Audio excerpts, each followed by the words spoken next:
institutional and they go after the individual.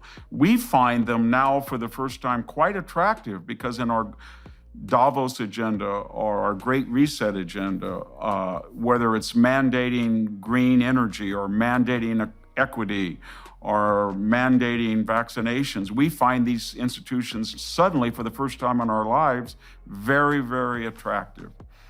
And so they've inherited them and adopted them now. And it's uncanny to watch. All right, so it is uncanny to watch. I mean, one of the most miraculous things I've seen in my lifetime is the insistence by people on the left side of the spectrum that pharmaceutical companies can be trusted. So that's just like, everything is absolutely upside down when that happens. Okay, but you're pulling out something that's very paradoxical, because on the one hand, we've already established the case that this fundamental critique that's emerged from the universities is a critique of institutional reliability. And the basic doctrine is one of power, is that all institutions are predicated on the expression of arbitrary power, and they can't be trusted, especially if you're not in the power elite.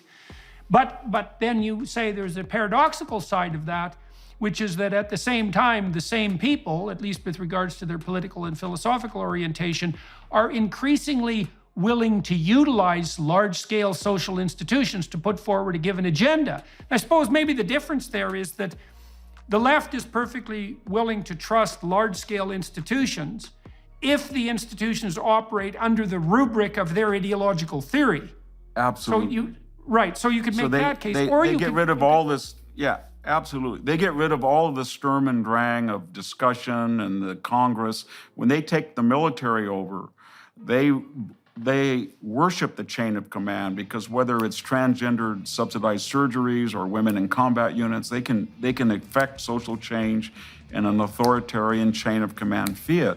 So everything that makes these institutions skeptical or suspicious to the traditional supporters, that they've taken away the power of the individual. They are commissar-like. They're ideologically weaponized by the left. All of those things make it attractive to the left. So it's one of the strangest things, I think, in the history of the country, how the right has backed away from all of these investigatory agencies, military. They don't trust them anymore because they've been, I guess their DNA is like a virus, has been recalibrated against the individual in traditional America. And the left comes in and says, we like what they're doing. We like their overreach of civil liberties, because that's the only way that we can affect these changes that 51% of the people don't want, and because they're stupid. But when you control Silicon Valley and K through 12 and Hollywood, now the military and the FBI and the CIA and the DOJ, now we can finally enact change without public support. And so I don't know where it's all going to end, but the conservatives have backed off, and in that vacuum, the left has moved in. So, one of the things I really appreciated about reading Solzhenitsyn's Gulag Archipelago was his insistence that what happened in the Soviet Union was not an aberration in relationship to the set of ideas that made up the communist utopian vision, but a fulfillment of the, what would you call it, of the core content that was implicit in the original doctrines, right? Because the apologists on the left constantly, and still do to this day, say, well, real communism has never been tried, which I think is one of the world's most appalling excuses, by the way. But independent of that, the real notion was, well, a system of ideas had been produced that had a certain degree of internal coherence, and then if you launched that system into the world, it would run algorithmically and produce certain outcomes. And it did that in country after country. And the problem, in some sense, with the discussion we're having now is that we're not making a distinction between the they that are putting forward these ideas and the algorithmic, what would you say, impetus of the system of ideas itself, right? Because it's not exactly a shadowy cabal of conspiracists operating behind the scenes to bring this about. What it is a set of ideas, most of which emerged in France and Germany and then were adopted in the United States, that have a certain ethos built into them. And the ethos is partly group identity predicated, right? The fundamental predicate is that the most important distinction between people is some element of their group identity.